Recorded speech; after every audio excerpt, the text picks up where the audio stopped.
Hi, everyone, and thank you for being here today. I'm Brianna Horan, Vice President of Clinical Sales here at Galaxy Diagnostics. One of the biggest challenges clinicians face, right, with vector borne disease is that the earliest window for intervention is often the most important and also the easiest to miss. Patients may not remember a tick bite, symptoms may seem mild or nonspecific at first, and testing may still be negative.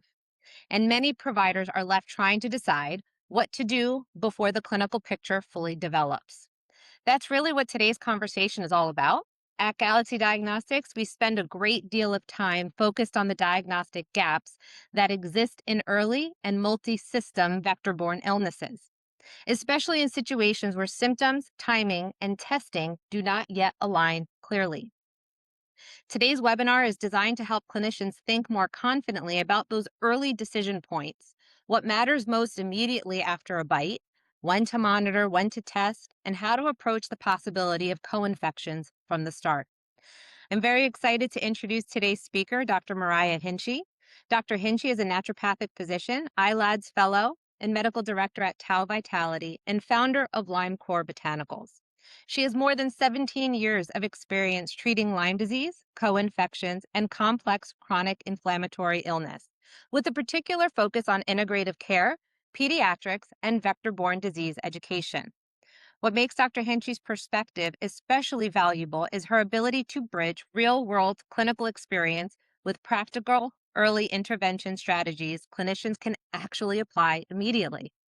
Today, she'll walk us through acute vector borne disease considerations after a tick bite, including removal, symptom surveillance, timing considerations, co infection awareness, and how to think through early diagnostic decision making. Dr. Hinchey, thank you so much for being here today, and I'll turn it over to you. Well, thank you for having me. It's always a pleasure to do anything on behalf of Galaxy. And thank you so much for helping to give me this platform because it really does help me carry out my mission, which is to really spread the truth about Lyme and other vector borne diseases and what we can do most importantly to prevent them. So thank you. And this is Brianna here. Okay, so I want to actually start off by going over a case study. And unfortunately, this case study that I'm going to share with you is probably the most common occurrence that I see when a patient comes into my practice. And this really isn't going to be a case study on how to treat. This is a case study showing the very, very common diagnostic failure that led to this woman suffering needlessly for well over a year. So, this 35-year-old woman had Lyme like symptoms that were persisting for well over a year. She got so bad that she was referred to a neurologist and she was being worked up for MS when she found me. She had had previous, standard CDC recommended Quest testing done, the two-tiered ELISA and Western blot. That was negative. And it actually, every single band, so 3 IgMs and 10 IgGs were all completely non-reactive. She had a multitude of other, standard labs like CBCs, metabolic panels, thyroid hormones, etc. None of them were remarkable at all. She had been to multiple other providers and had no clear diagnosis. Then finally, we used a specialty lab that actually revealed an active Lyme infection that the standard testing had missed entirely. And once she finally received targeted treatment, she started to improve. So, really, the question that I want to start out with, if standard testing is negative, how do you know when to keep looking and what to order next or what to do next? And, it's kind of funny with the question being if standard testing is negative. Well, there's so many flaws with this standard testing that we're going to get to that really you should always keep going, right? But I would say some of the basic answers are if the clinical picture and clinical diagnosis fits better than the test result, then we need to keep going, right? Because labs, any lab is supposed to support our clinical reasoning, not replace it. So if it fit into the differential diagnosis and multiple doctors in this woman's case had thought to test for Lyme disease, why do we just accept a negative lab value as the answer to her potential to have Lyme disease? Next, we have to look at the timing. So, if timing predicts reduced sensitivity, which in an acute infection, you're definitely going to have less sensitivity to any testing, we need to take that into consideration. We also have to look at the evolution and presentation of symptoms. If they are disproportionate to what any other disease process looks like in the body, then we have to strongly consider this diagnosis. And also, if the alternative diagnoses that your patient receives fail to explain the entire symptom presentation, then it's not that diagnosis. So we have to keep going. We have to keep searching for answers. So, the first 4 days are critical when it comes to any of these infections. And there's so much misinformation out there, especially now with it being Lyme Awareness Month. It's like, I don't know where or how, but all of a sudden, everybody seems to be specializing in Lyme disease. Multiple places say that it takes 24 to 48 hours for Borrelia specifically to be transmitted, and that's just not true. Most people I don't think have ever really looked into this. So, Lyme, the spirochetes, Borrelia, actually lives in the hind gut of the tick. That's where it hangs out. But when the tick bites, and then brings in its first blood meal, the presence of that blood meal coming into the intestines of the tick actually mobilizes the spirochetes, and they will actually uh, travel to the salivary glands of the tick. Once they're in the salivary glands, they then can be injected into their new host. And yes, this takes time, but it is actually not rare that these ticks can be partially fed. This actually had happened to my son, and I won't get into that. But, if you have the tick already bit another animal or another human, and then it was scratched off and it drops to the ground, you're going to have the spirochetes there in those salivary glands. And with the first injection of anything into the body, that it can transmit the organisms. So that's number one. Sorry, that was so long winded. But the second thing is that there are so many other pathogens besides Borrelia, and they can be transmitted very rapidly. So, rickettsia, 15 minutes, Powassan virus, 15 minutes. And really, when it comes to the misdiagnosis, most labs, whether they're conventional or even specialty, are looking at serology. We're using an indirect test looking at the immune system's response to the presence of the organism. And the problem is that that response takes time. There's a lag in antibody production. For IgMs, peak around 3 weeks, and for IgGs, around 6 weeks. So we cannot rely on serology when we are dealing with an acute presentation of Lyme disease. So if left untreated, the spirochetes can enter the cerebral spinal fluid within weeks. It causes massive inflammatory responses and multisystemic damage. It can lead to autoimmunity, psychiatric symptoms, joint destruction, and chronic Lyme is much, much harder to treat than acute Lyme. And that goes for any of the vector borne diseases. They're so much easier to treat acutely than once they have become chronic and they've changed the terrain and they've worsened the immune status. So, again, partially fed ticks can accelerate the transmission of all of these organisms, especially Borrelia. There's multiple pathogens that can be transmitted in a single bite. If you think of the fact that, I have this picture that I used to use in presentations of a deer, and it had about 100 ticks just on one. And if you think about all of those ticks injecting whatever they have into the deer, and then when they remove the blood out, they're pulling the blood out that has all of those various pathogens. To me, it actually seems like it would be statistically harder to not have a co-infection, right, than to just have Lyme or one of these organisms alone because the animals are so plagued with these. But I think one of the most important points is that early integrative intervention is dramatically more effective in preventing the development of chronic vector-borne diseases. So I'm going to hit the 7 steps just in summary of what to do if you get bit. And then we're going to walk through each one of these in great detail. So, number one, prompt and proper removal and identification of the tick. So, this is why doing tick checks are so important.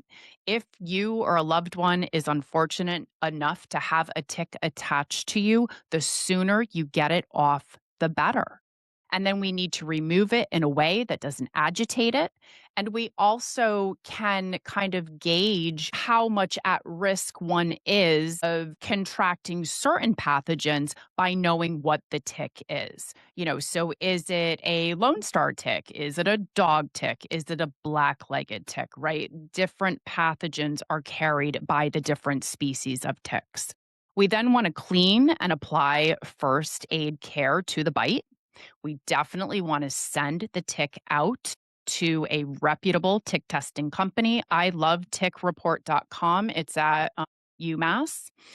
And then I strongly recommend, and with all of my patients and family members, beginning an herbal treatment protocol immediately, like within the first, couple minutes to hours of being bit, the sooner the better.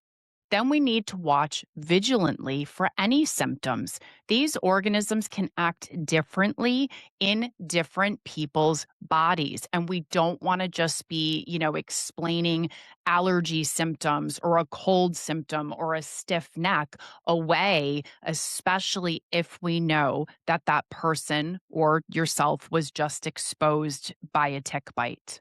Then we want to get tested, but we're going to go through this. Timing matters. You need to know what tests are likely to be more reliable depending on when the exposure was. And oftentimes we need to combine certain tests together. And then, most importantly, using an integrative approach. So let's start with step number one, proper tick removal. So we want to use flat tipped tweezers. We want to grasp the tick at the base of the head as close to the skin as possible. We want to make sure that we are not risking tearing that tick apart. You want to pull straight up with steady, gentle pressure until the tick releases itself. Don't twist, don't squeeze, or rotate the tick.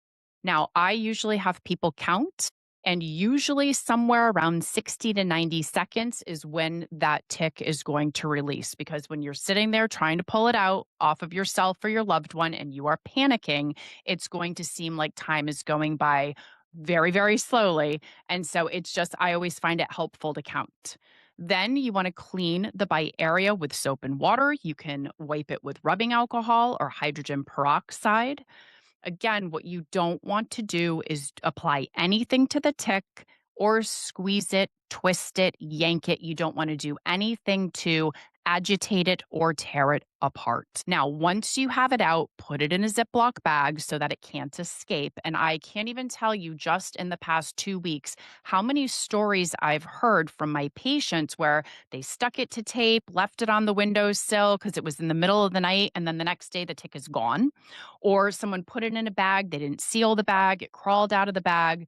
So just make sure, take, the 30 seconds, get up, put it in a bag, make sure that it is ziplocked tight so that it cannot escape. And then we can either use bentonite clay as a drawing agent, or we can even use baking soda if we don't have bentonite clay. Mix it with a little bit of antigraphis. If you don't have antigraphis, mix it with water. But what we want to do is try to draw out the saliva of the tick, potentially carrying the pathogens.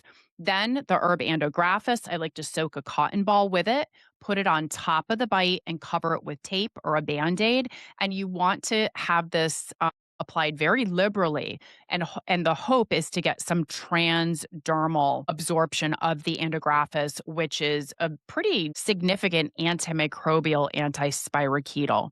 We can also do homeopathic apis and ledum to help with the reaction to the bite. So this is a graphic here illustrating how to grab the tick. So if you have these really long skinny tweezers, you can grab it from the side. If you have the ones that have more of like a blunt edge and they are flat on the tip, you can go straight down towards the skin. But again, we want to grasp as close to the skin as possible. Don't grab the body. And we want to again gently, and I mean gently, apply upward pressure with a steady force and start counting. Wait for the tick to release itself. Then we're going to clean the area. We're going to apply that endographis, and we're going to then go and fill out the paperwork for tickreport.com so we can send that tick out to be tested. Again, don't irritate, and it's funny, I put these things on here. I remember being a child. I remember my uncle trying to burn the tick out with a lit cigarette. I remember another uncle trying to put like a hot match head to it. I remember my grandmother trying to paint one with nail polish. So, I mean, there's just all of these crazy, anecdotal old wives' tales of like how to get the tick to pull itself out. But the point is we don't want the tick to pull itself out because when the tick removes itself, like, slowly when it starts to pull its mouthpieces out, the final thing it does is it regurgitates its contents, i.e., the pathogens and its saliva into the body. So, what we want to do is get it out as quickly as possible without agitating it or ripping it. So, when it comes to sending the tick to tickreport.com, we want to again make sure that it is sealed in the Ziploc bag. Go to tickreport.com. I highly suggest that you pay for the full pathogen panel, which is $200. Yes, that's a lot of money, but it is a drop in the bucket when it comes to treating chronic Lyme or other vector borne diseases. We want to ship it overnight. And yes, this costs more, but remember, we have that 4-day critical prevention window when you have the best success at preventing these infections. And if we're spending 3 out of those 4 days traveling in the mail, we're really eating up time. So if we get it there overnight, and then tickreport.com actually promises to get it back to you within 48 to 72 hours. So between overnighting it and then them having their maximum 3 days to get you the results, you really stay within that 4-day window. Now, I highly recommend using broad spectrum herbal antimicrobials as well as immune modulators while you're waiting for the tick results. And if the tick comes back positive for something, you can continue on with them, whether you decide to add a pharmaceutical antibiotic or antiparasitic or not. Remember, if you don't test the tick, you're not going to know which pathogens the tick was carrying. And so you cannot know which antimicrobials are needed, especially if you only have vague symptoms and you're not testing positive for anything yet. Doxycycline does not treat all co-infections. When it comes to Babesia, remember, Babesia is a parasite. And so we have to use antiparasitics. Doxycycline does not treat Babesia. So if we've tested the tick and we know that it's carrying Babesia, but nothing else, and then you start to have symptoms come on, we know that you need to be treated with the appropriate antiparasitics to treat Babesia.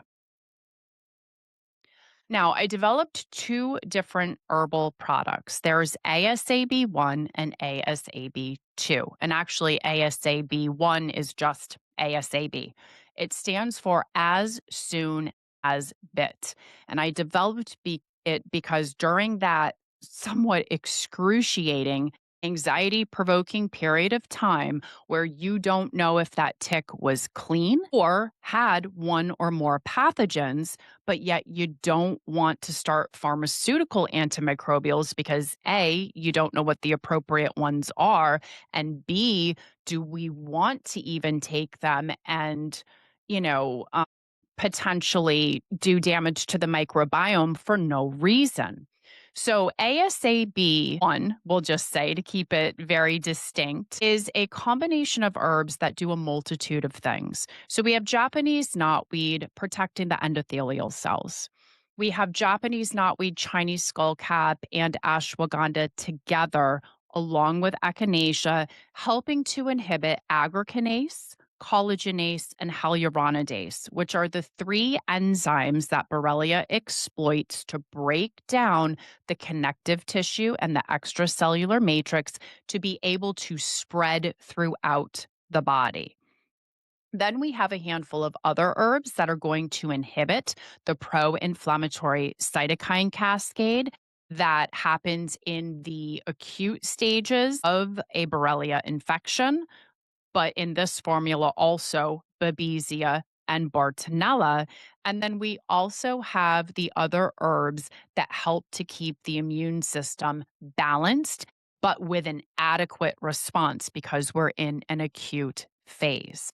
So we can use 2 teaspoons of this mixture 3 times a day for 30 days, unless symptoms develop. And then you would want to continue to use it throughout the entire treatment duration. ASAB2 has your broad spectrum antimicrobial support.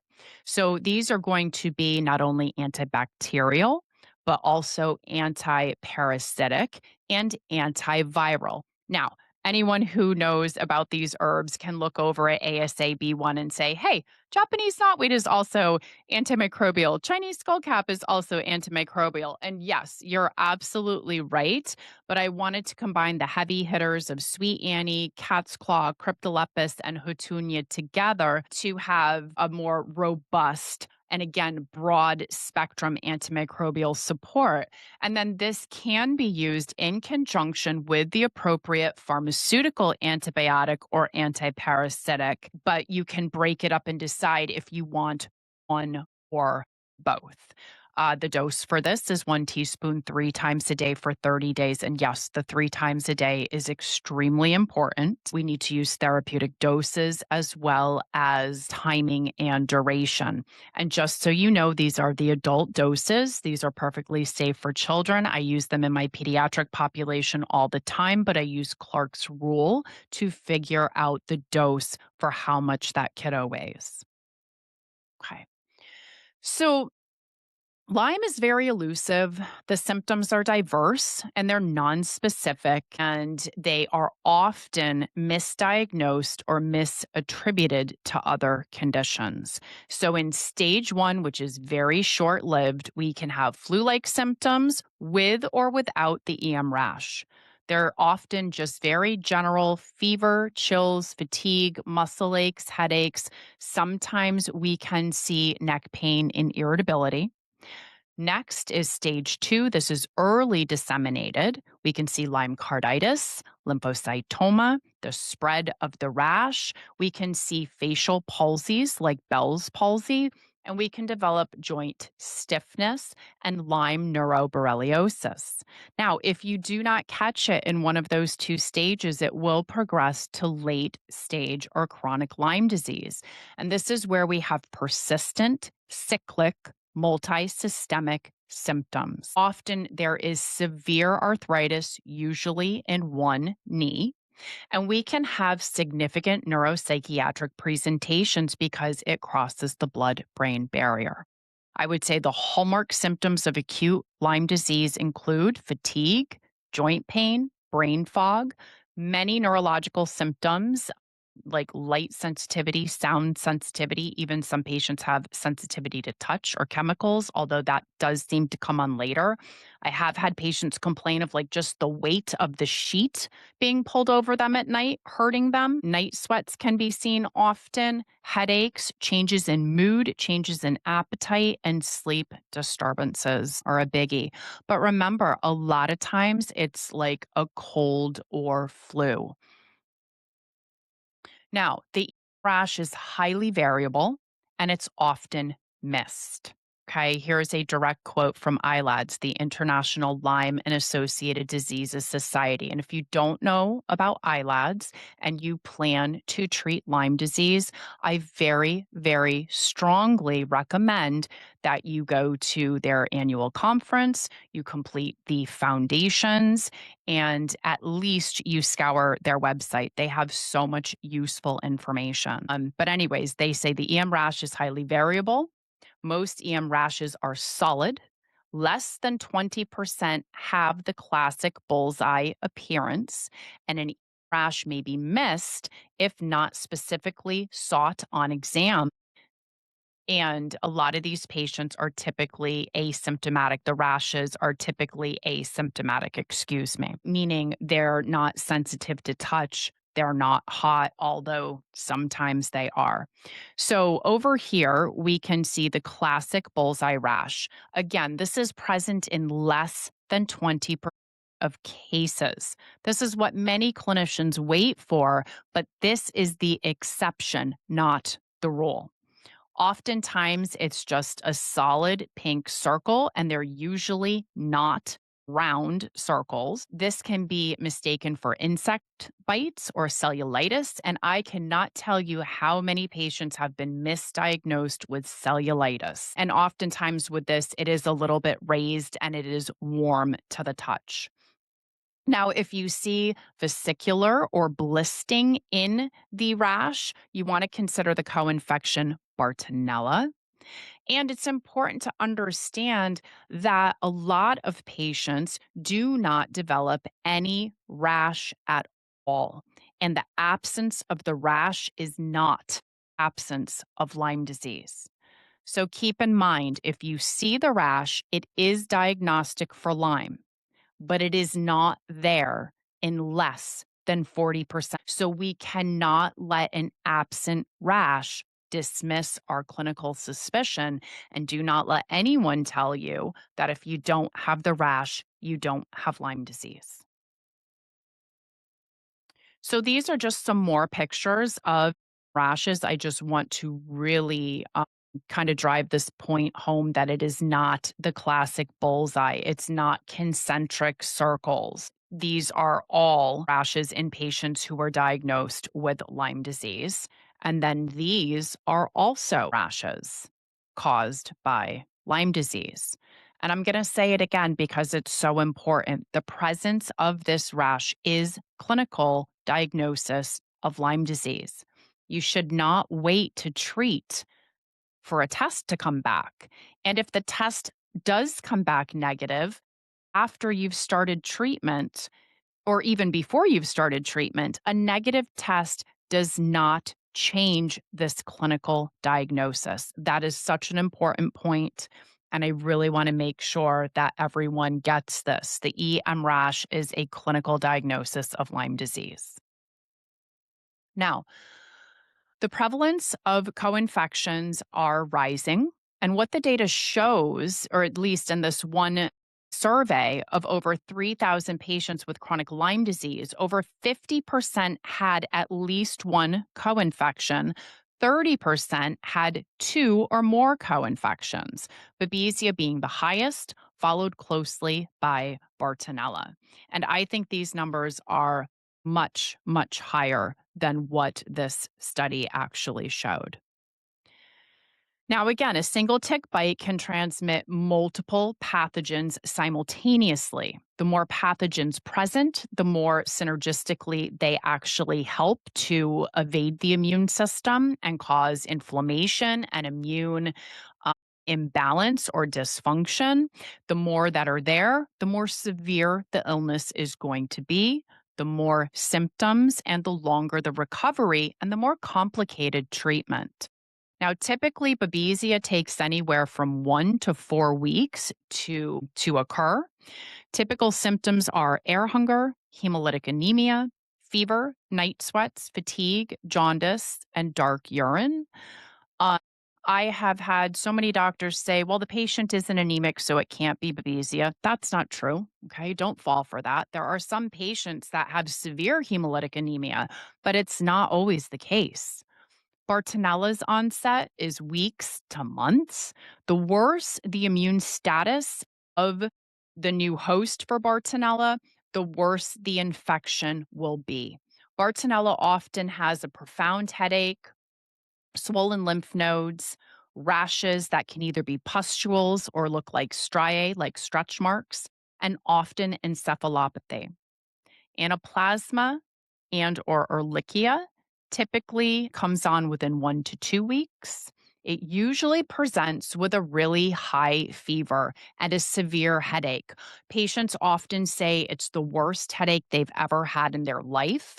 You can have low white blood cells, low platelets, and elevated liver function tests, and it can be life threatening. So, very, very important to be on the lookout and to run these standard conventional labs and maybe even order them every couple days to monitor. Now, rickettsia usually comes on within a week. This also can have a sudden high fever. There can be a petechial or maculopapular rash. And you also see kind of like this necrosis or this odd sort of scab called eschar at the bite site. And this is a very, very urgent infection. This needs to be treated and dealt with right away, or it can be life threatening. Mycoplasma typically takes 1 to 3 weeks for onset. Typically, there's fever, cough, headache, fatigue, muscle stiffness, and chest pain. And then we have Powassan virus, which can take 1 to 5 weeks and can cause encephalitis, seizures, confusion, and early recognition is critical. So there's a lot of overlap between Borrelia or Lyme, as well as these co infections, and many overlapping symptoms between the co infections themselves. And again, this really just shows the importance for watching for any symptom that comes on, taking it seriously, doing regular laboratory work that can help us to see, some of these changes in platelets or white blood cells or elevated liver enzymes. But it also hopefully should impress upon you the importance to have that tick tested so that you know what organisms could have been transmitted to you, your loved one, or your patient. So, why do these standard methods fail during the acute phase of infection? And one of the biggest reasons is that we're looking at immune response or antibody production. And we haven't had enough time, if it's only been a few days or a week or so between when the tick bite occurred and when the testing was done. So when we're looking at the standard of care LabCorp Quest 2-tier ELISA plus Western blot, there are limitations. We see that they're only sensitive enough that they pick up half the cases, so you're better flipping a coin. And 75% of cases are missed with this CDC methodology. And again, a big reason for this is that there is an antibody lag in the development of antibodies to these serological tests for these infections. So, again, it takes 3 to 6 weeks to develop the level of antibody response that the testing picks up. So, if you test too soon, you are very likely to get a false negative, even when you have an active infection. Also, the 2-tier test offered by LabCorp and Quest, it's called the Marix blot. It only detects Borrelia burgdorferi sensus stricto. It misses the other 18 plus Borrelia species that cause Lyme disease, as well as tick-borne relapsing fever. So we can't say, oh, we've ruled out Lyme unless we've used a test that evaluates all of the species of Borrelia. Then the ELISA and the Western blot aren't testing for Babesia, Bartonella, Ehrlichia, Rickettsia, Anaplasma, Powassan virus, any of these other things. So we can't just say, oh, we've been tested for Lyme and call it a day. And then again, that rash is diagnostic, and a false negative test should never override its clinical significance.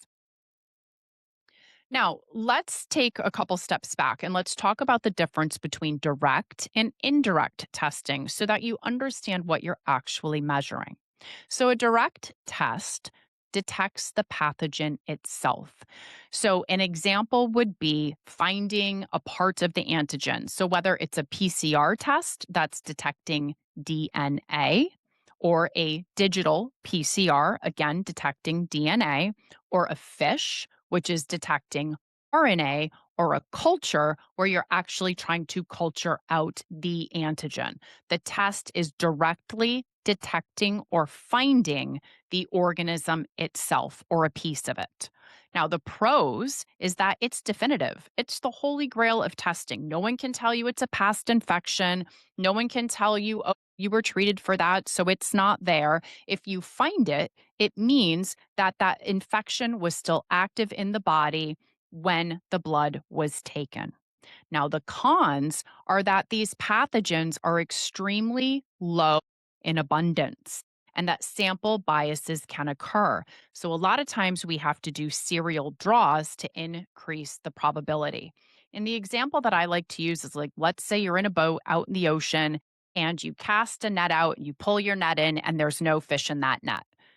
That happens, right? Probably happens quite a bit. Can you say there's no fish in the ocean? No, you just weren't lucky enough to actually catch one of them with your net.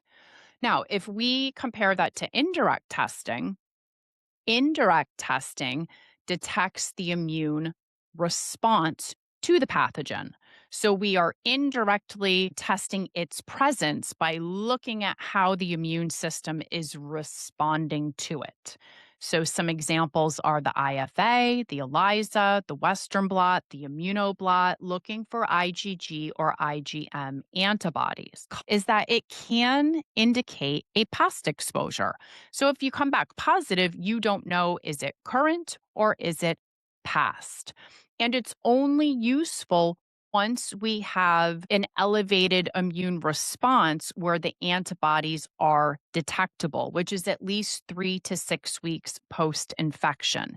And even though this is a talk on acute presentation, just know that part of the way that Lyme and some of these other vector borne diseases impact the immune system is to actually make it so that the B cells can't make antibodies. So you can have false negatives with these indirect tests in late stage Lyme as well, depending on how impacted the immune system is. Now, some cons with indirect testing is that, again, in the acute stages, seronegative results are very common because we haven't mounted this immune response yet. So you can completely miss early cases entirely. Okay, so everyone always wants to know what's the best test for any of these vector borne diseases. And really, what I think we need to focus on is knowing what is the best test for each situation and understand that a lot of times we actually need to have multiple tests in our toolbox. But when we're talking about an acute tick-borne disease, because of the delayed response of antibody levels, doing a direct test is typically going to be your best bet. And there are a multitude out there to choose from. So we have the Galaxy Nanotrap. And what I did was I put little asterisks in front of the tests here that are direct. So we have the Galaxy Nanotrap urine antigen. And this detects OSPA antigen from Borrelia burgdorferi in the urine. This was studied and shown to be 100% sensitive in all of the patients that were studied with it that had the presence of an rash.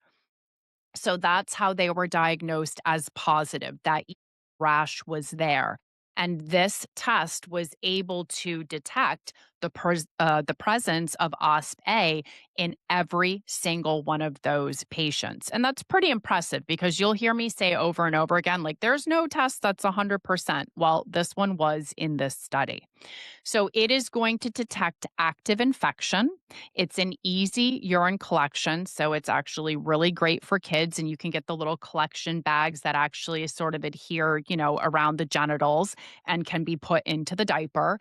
And so I would say this is the first test to order if you know you were just bit by a tick. This can be tested as early as days 5 through 7, which also is extremely helpful. Then we have PCRs and digital PCRs, and these can detect Borrelia, Bartonella, Babesia, Ehrlichia, Anaplasma, Rickettsia, and Mycoplasma, among others. Galaxy recommends doing a 3-day serial draw, and they use the digital PCR, and that is going to actually look for DNA present present there from the organism long before the antibodies form. The difference between a regular PCR is that you're looking for the DNA kind of in like one sample or one drop of blood, versus with the digital PCR, that blood sample is segregated out into 100 different drops, and each drop is inspected for the DNA. So it's like Galaxy has this great picture where it's like, there's a needle in the haystack and it's a giant haystack, and someone's searching through that one stack versus, they've sectioned the hay off into 100 little piles, and now you have somebody looking through each little pile, right? Like, you're way more likely to find it in the 100 little piles than in one giant stack. Then we have fish testing. Fish testing can be helpful, looking for both Babesia and Bartonella. It's looking at fluorescence, and it's a direct visual confirmation, and it's looking at the nucleic acids of the organism, typically the RNA. So those are our three direct tests. Then we have co-infection antibody panels, or serology. So again, this is looking at immunoglobulin production or antibody response. And this can be used really in any of the infections. We have the C6 peptide test, which is also serology. So it's also an indirect test. And that is looking at active Borrelia burgdorferi. And then we also have other tests that are very helpful, like just doing a CBC with differential, uh, looking at the platelets, looking at the liver enzymes. You can even try to look at a shift between like the neutrophils and the lymphocytes. So don't get so hung up on tick-borne disease testing or vector-borne disease testing that we forget about some of these other very standard tests, like a good old CBC and liver enzymes, because you can see a change in those pretty quickly.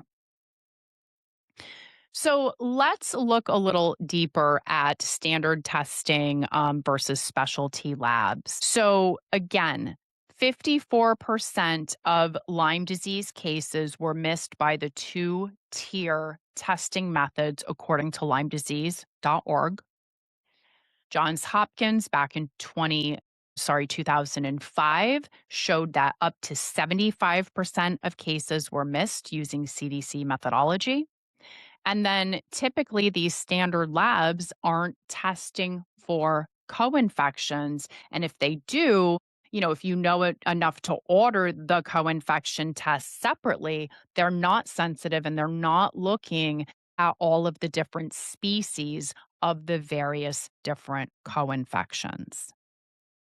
Now, all specialty labs are not the same. These labs have different ways of looking at the same pathogens. And, even though this lecture is for Galaxy, both Nicole and Brianna will say, like, look, it's not Galaxy or nothing. Like, we want our practitioners to understand when each different test and each different company can be useful so that we can have the best toolkit for that patient and their circumstance who's sitting right in front of us. And that's one of the things that I love about Galaxy is how transparent they are. So we have Galaxy looking at digital PCRs, And again, they're recommending doing the serial draws for Borrelia, Bartonella, and Babesia. We have, or they have, a special Bartonella culture medium. They also look at species of Bartonella that are not looked at by other labs. They have the nanotrap that I just mentioned that showed 100% sensitivity for the Lyme OSP A. And they are backed by over 450 papers that are peer reviewed and have published the science. We have IGeneX, who offers immunoblot serology to a multitude of different pathogens. They offer PCR with culture, and they also have the fish for Bartonella and Babesia. And then we have Vibrant Wellness, who offers a protein microarray, which provides serology for Lyme and co-infections as well as viruses, depending on which panel you offer. And then they also have the qPCR. So, again, all of these labs can be helpful depending on what the situation is and what the question is that you are trying to answer on a particular patient. So, again, we need this toolkit. Um, some things to think through when you are evaluating which lab is the right lab to use. Number one, do they have published data? So, has the lab published peer reviewed studies validating their tests and their testing methods? And you should ask for these validation papers and know how to interpret them. Then we want to understand the antigen source. So, does the company use clinical isolates or recombinant antigens?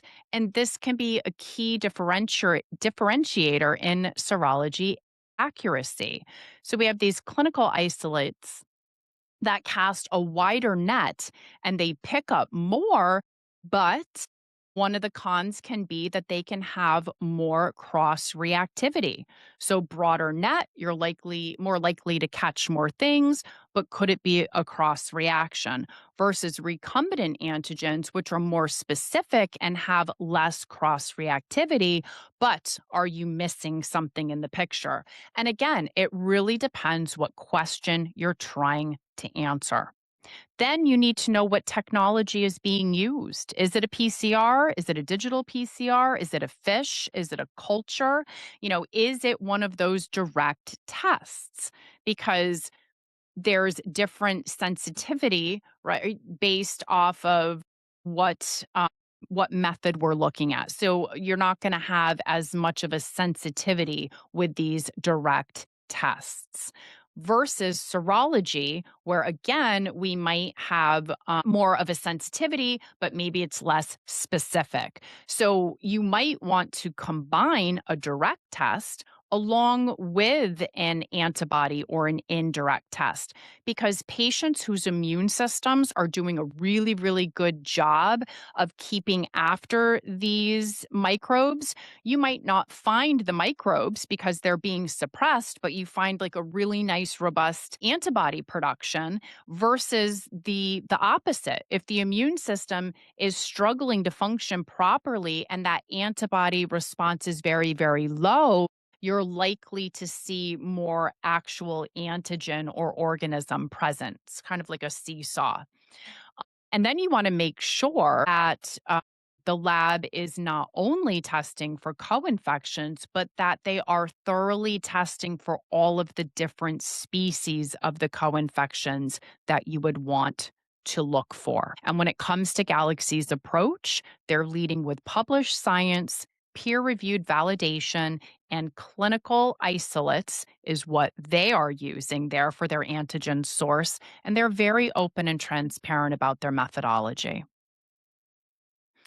So, we'll quickly go through acute treatment framework for the three Bs, so the most prevalent vector borne microbes.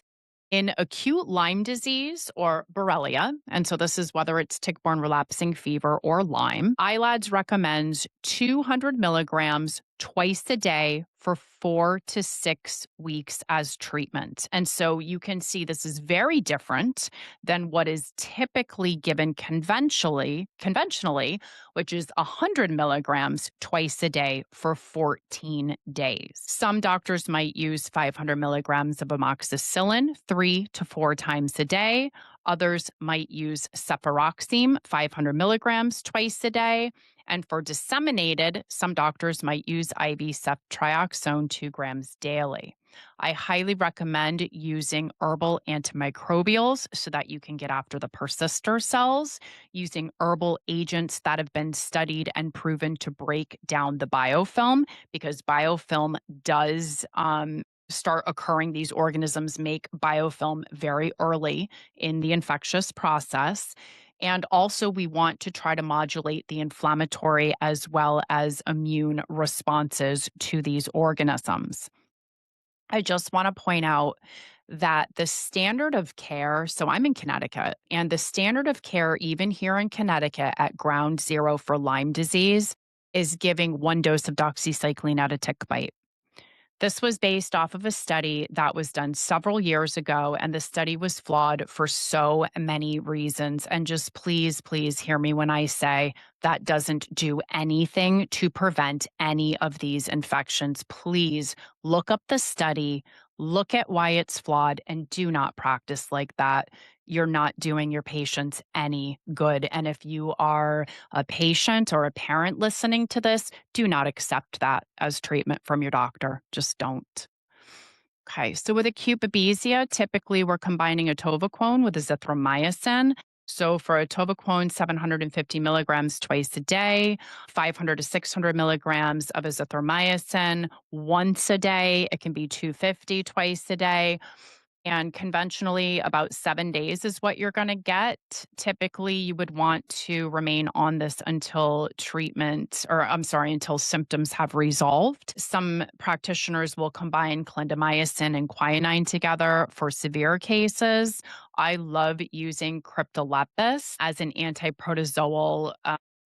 Herbal protocol mixed with sweet Annie, as well as Chinese skullcap, Japanese knotweed are some of my go-to herbs for babesia. And then for acute Bartonella, you want to take between 200 and 400 milligrams a day of doxycycline, as well as 300 milligrams of rifampin twice a day. Some practitioners will use azithromycin, 250 to 600 milligrams a day. I've seen others combine that with Bactrim. In the herbal world, I love combining Hatunia along with cordyceps, as well as Andrographis and Seta acuta, along with Japanese knotweed.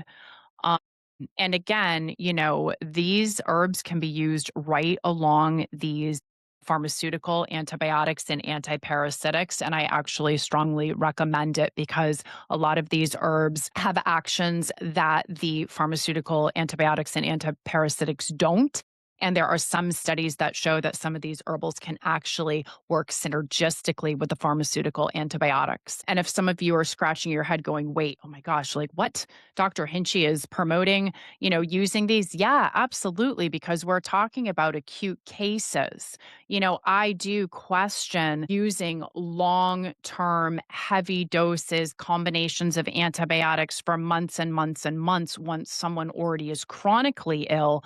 But we are now talking about an acute infection, a new tick bite, where we actually have the ability to stop this and get it out of the body before it becomes a chronic problem. So, when we're looking at the goals of herbal treatment for vector borne disease, it really boils down to 5 things. Number one, we want to reduce inflammation. And my favorite herbs for doing this are Japanese knotweed, red sage, cordyceps, and Chinese skullcap. Secondly, we want to balance the immune system. Ashwagandha is one of my favorite herbs for that. We can use other herbs like astragalus to help to actually increase the immune response. And we can use cat's claw to increase natural killer cells or CD57 cells. And we can use echinacea to increase white blood cell counts overall. We then want to protect the invaded cells. So, whether that's Japanese knotweed protecting the endothelial cells or Seta acuta protecting the red blood cell, we can use these various herbs to try to protect the cells that these organisms prefer to invade and break down. Then we want to know what type of infection we're dealing with. What type of organism is it? Is it a parasite? Is it a bacteria? If it is it gram negative? Is it gram positive? Is it a virus? What are we dealing with? So that we can choose the studied and proven herb that we need to combine together to be effective at eliminating it. And then, super important, we need to make sure that our bodies are able to detox, that we are focusing on protecting the microbiome and supporting it. We might need to use some binders and just really looking at the patient as a whole. And if we are using pharmaceutical antibiotics, we need to make sure, for example, that we're taking Saccharomyces boulardii to prevent C. diff overgrowth, and that we're on extra bifidobacterium. We can use like some grapefruit seed extract to help to discourage the overgrowth of yeast. Also, can use oil of oregano. Great side note, both of those things help to break down biofilm. So you could use both of those as your biofilm busters, even if you're on antibiotics, and help to discourage the overgrowth of candida and other fungal bodies in the body. So it's really, really important to have a working framework and to take action.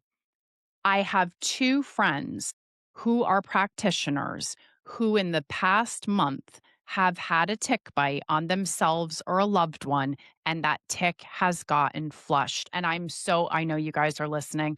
I'm not saying that to judge at all.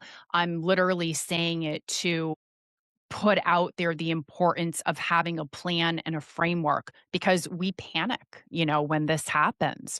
So we need to, number one, act within 4 days. So let's have a plan of action so that you can be on treatment, at least herbal treatment, and know what you are dealing with for possible pathogens within 4 days so you can get on the appropriate pharmaceutical or integrative treatment.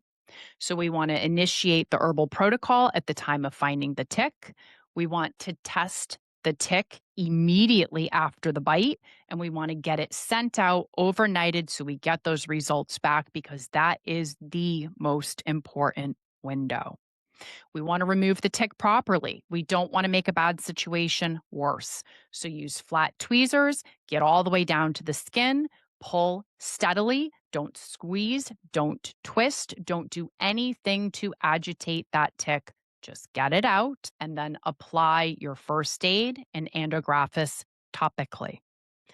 Get that tick sent out to tickreport.com, do the full panel, FedEx overnight, and then order your direct test. So we can do our digital PCR as well as look for the OSP-A using the urine antigen test.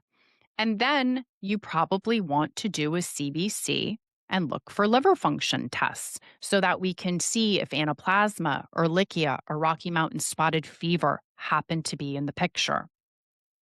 We also would want to repeat this testing probably 3 to 4 days later. And then we want to make sure around to 6 weeks later, I usually opt for week 4. We are actually doing the serology, even if the patient didn't develop symptoms. And we want to make sure that we are using these specialty labs, whether that's Galaxy Diagnostics or other specialty labs, to make sure that we have had comprehensive testing, making sure that we have looked for all species of Borrelia, all species that we can test for Babesia, for Bartonella, at least those 3 Bs, as well as the other co-infections. I know, Dr. Hinchey, you only have 2 slides left, but as you are wrapping up, if anybody has any questions, if you want to start popping them in the Q&A so that we can get them answered promptly, but go for it. All right. So, Babesia is often misdiagnosed as anemia, malaria, heart failure, lupus, and MS. Symptoms include fatigue and weakness, fevers, chills, night sweats, shortness of breath, hemolytic anemia, sometimes, neurological symptoms, headaches, and cognitive or brain fog, thrombocytopenia, and splenomegaly. Bartonella is often misdiagnosed as schizophrenia, ADHD, OCD, autism, and depression, especially in kids.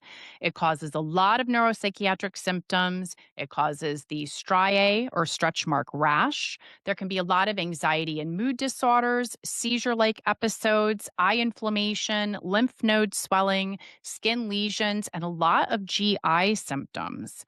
Borrelia is often misdiagnosed as Alzheimer's, heart failure, ALS, rheumatoid arthritis, or regular arthritis. And it can cause migratory joint pain, cognitive decline, cardiac arrhythmias, facial palsies, memory loss and confusion, peripheral neuropathy, sleep disorders, fatigue, and weakness. So I will leave you guys with this. In conjunction with Galaxy, we have put together a tick bite kit that contains ASAB, ASAB2, astragalus, as well as the nanotrap urine antigen test by Galaxy, as well as the appropriate tweezers and your little Ziploc bag, cotton ball, band aid, everything that you need to get that tick out, treat the bite appropriately, and get right on the herbs, as well as get tested so that there's no delay. So, thank you so much for your attention. I hope that this was helpful.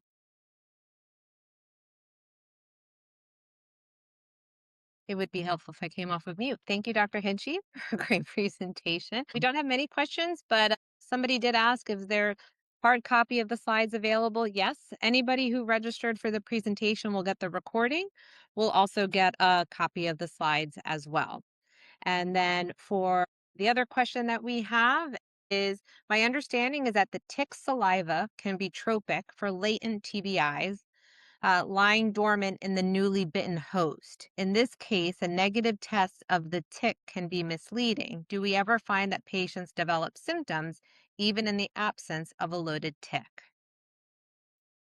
So, yeah, I mean, there's some evidence, and this goes back to what I learned from Stephen Buhner, where the different chemokines in the tick saliva can cause shifts in the immune system, like through ways of inflammation that could allow a dormant infection to come out. I think that's what the question is alluding to. Yeah, if there's a clarification on that question, by all means, please enter it in the Q&A. Another question came in. Do you run both ASAB1 and ASAB2 simultaneously? I mean, I think they meant, do you take them both simultaneously? Yeah, so they were meant to be taken simultaneously. There's two reasons as to why they're two separate products. Number one, there's just so many herbs, you know what I mean, that you can fit into an 8-ounce bottle without running through the bottle like every 2 days. And so when I tried to think through how I wanted to split them up, my thought process was, some patients for, purely the sake of cost and or redundancy might say, hey, I am going to go on the pharmaceutical antibiotic or antiparasitic, so I don't need these antimicrobial herbs. And so the thought is that you could at least remain on the formula that is basically modulating the cytokines and the immune system and protecting, the various organs and cells, and then get your antimicrobials through the pharmaceutical antimicrobial. So it's kind of like you could use them both together when you don't know what's there. But then once you are going to bring the pharmaceutical in, you could stop taking the ASAB2 and remain on the ASAB1. But yes, when you first get that tick bite, they are meant to be taken simultaneously together. Fantastic. All right. I think those are all the questions we have. Thank you all for joining us today. Thank you, Dr. Hinchey, for a great and thorough presentation. I can tell you, and I get asked too about, then people do panic. So I hope all of you take this advice seriously, come up with your own protocols and your framework of what you're going to do, because sure enough, you will eventually, or a loved one will be exposed. So thank you all for joining. Thank you. Bye.